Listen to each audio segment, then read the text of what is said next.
Hello guys, welcome to my YouTube channel. And आज हम बात करने वाले हैं इस वीडियो में reality of 1 crore salary of the software engineers in the corporate.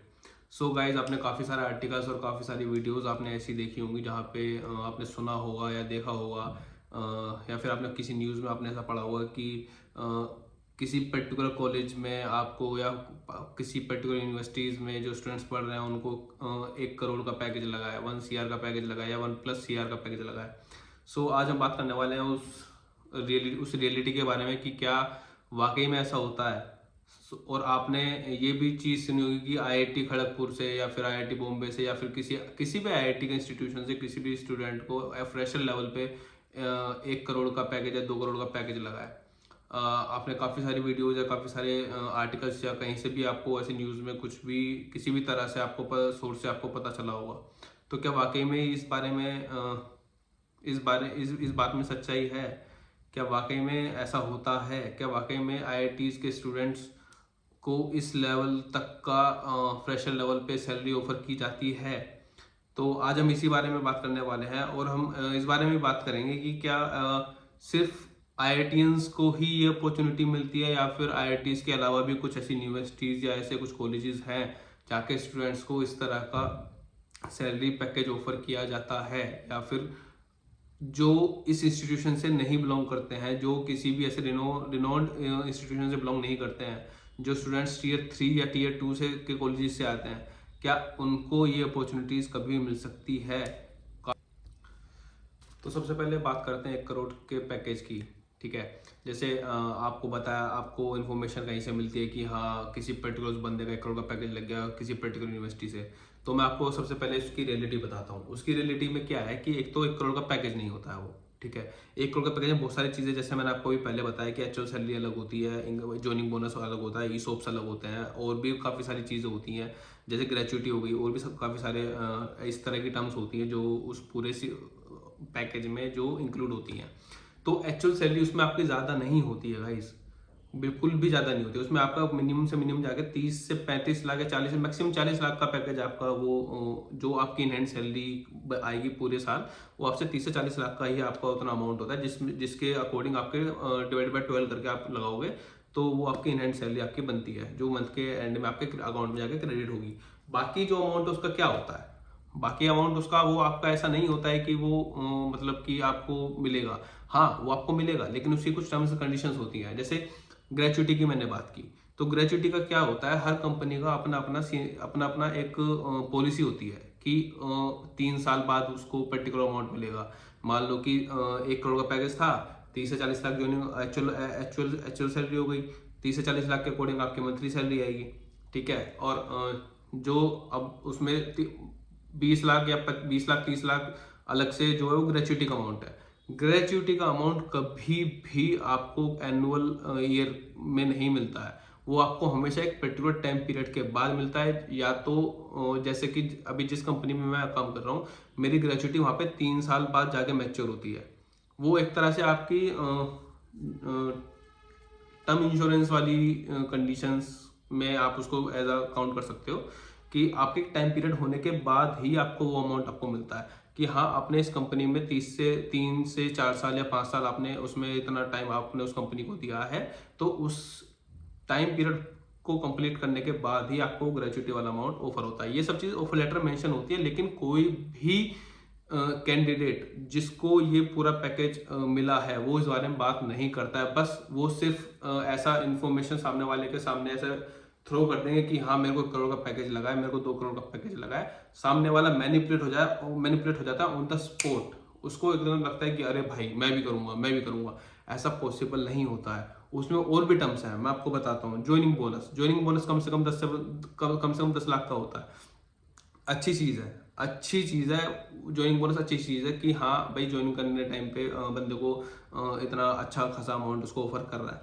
लेकिन किस किस कंडीशंस पे, किन बेसिस पे कि आपको 2 साल, आपको मिनिमम आपको 2 साल या 4 साल, आपको 2 साल आपको इस कंपनी में देना होगा। ठीक है, अब वो ज्वाइनिंग बोनस हो गया। ठीक है, अब उसमें बॉन्ड्स वगैरह भी होते हैं, कुछ कंपनीज बॉन्ड भी साइन कराती हैं कि 2 साल का बॉन्ड, 3 साल का बॉन्ड। अब आप 2 साल उस कंपनी में रुकोगे तभी आपको 10 लाख का या 20 लाख का जो भी आपका ज्वाइनिंग बोनस होगा आपको तभी मिलेगा। लेकिन अब उसमें कंडीशन है। अब आपसे साइन करा लिया कि ज्वाइनिंग बोनस हम आपको तब देंगे जब आप 2 साल या 3 साल इस कंपनी में रुकोगे। लेकिन कंपनी वहाँ पे खेल गई। कंपनी कैसे खेल गई? कंपनी इस तरह से खेल गई कि 2 साल आप तो रुकोगे बॉन्ड उसके ज्वाइनिंग बोनस के लिए, लेकिन ग्रेचुइटी आपकी 5 साल में पूरी हो रही है। पर जब आप 2 साल किसी कंपनी में रुक जाओगे तो फिर आपको लगेगा कि अरे 3 साल ही तो रहे, 3 साल में मेरे को मेरे 20 लाख 30 लाख रुपए और मिल जाएंगे ग्रेचुइटी के, मैं रुक जाता हूँ, फिर आपको वहाँ रुकना पड़ेगा। और मैंने इस बीच में अभी तक कहीं से कहीं तक वर्क कल्चर की बात ही नहीं की है। ज़रूरी नहीं है कि जो कंपनी आपको इतना पैसा प्रोवाइड करा रही है, इतना अच्छा खासा ऑफर आपको पूरा पैकेज दे रही है, ज़रूरी नहीं है कि उस कंपनी में वर्क कल्चर अच्छा हो। ठीक है, कभी भी। और कंपनी में वर्क कल्चर जो होता है वो कंपनी पे डिपेंड नहीं करता है, वो टीम पे डिपेंड करता है। इस बारे में मैं कभी अलग से एक वीडियो बनाऊंगा, लेकिन अभी फिलहाल इसी टॉपिक पे हम रहते हैं। तो ऐसा नहीं होता है कि आप 10 लाख या 20 लाख का ज्वाइनिंग बोनस जो भी आपको मिल रहा है कि आप ज्वाइन करोगे आपको तुरंत मिल जाएगा, वो हमेशा साल के लास्ट में मिलता है। कंडीशंस रहती हैं, इस तरह के टर्म्स एंड कंडीशन रहते हैं कि वो आपको ईयर के एंड में मिलेगा, या फिर वो मेंशन करेंगे कि इस साल नहीं तो अगले साल जब आपका ये पर्टिकुलर टाइम पीरियड पूरा हो जाएगा तब हम आपको ये ज्वाइनिंग बोनस देंगे। उसमें भी टैक्सेस होते हैं, उसमें भी टैक्स इंक्लूड होता है कि हाँ इस अमाउंट जब आपको बोनस वगैरह कुछ मिलता है तो उस पर भी टैक्स डिडक्शन होता है। वो सब चीज़ें होती हैं इंडस्ट्री में, ये अभी नहीं है, ये काफ़ी टाइम से होते हुए आ रही हैं। अगर आपकी परफॉर्मेंस लेवल पे भी अगर आपका अच्छा काम है और आपको कंपनी बोनस दे रही है, उस पर भी टैक्स डिडक्शंस होते हैं। एक तरह से वो भी आपकी इनकम है, टैक्स डिडक्शन होगा ही। इस तरह की चीज़ें होती हैं। एक पॉइंट और आता है एक पॉइंट मेरे दिमाग में भी आया, तो मैं चाहता हूँ उसको भी मैं आपसे शेयर करना चाहता हूँ। जैसे कि अभी सिर्फ ऐसा नहीं होता है कि 1 करोड़ का पैकेज मिला तो लाइफ सेट है, ऐसा नहीं होता है।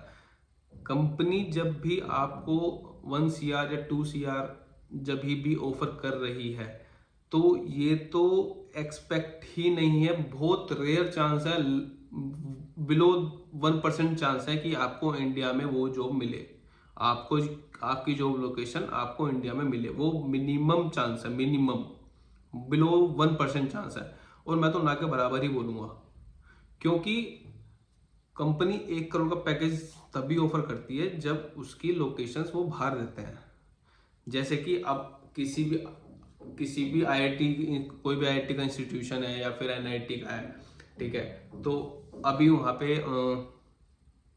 उनको जॉब ऑफर किया गया, उनको पैकेज दिया 1 करोड़ का, 2 करोड़, 1 करोड़ का या 2 करोड़ का।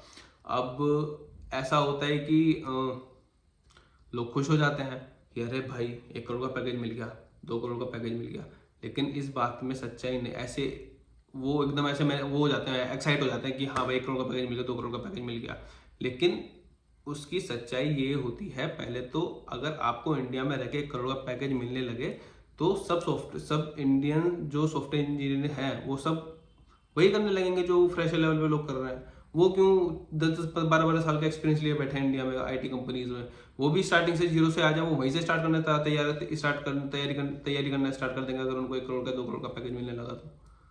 बहुत ईजी है। अरे आप तो फ्रेशर हो, वो 10 साल से IT इंडस्ट्री में बैठे हैं, वो फ्रेशर से स्टार्ट कर देंगे उस काम के लिए, क्यों नहीं कर सकते?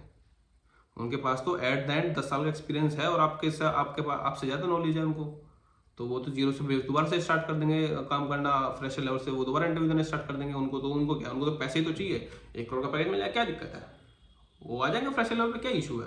एट द एंड पैसे तो कमाना है। मेन गोल क्या है? लास्ट अचीवमेंट गोल, लास्ट गोल क्या है? लास्ट गोल यही तो है कि पैसा कमाना है, पैसा बनाना है, अच्छा पैसा बनाना है।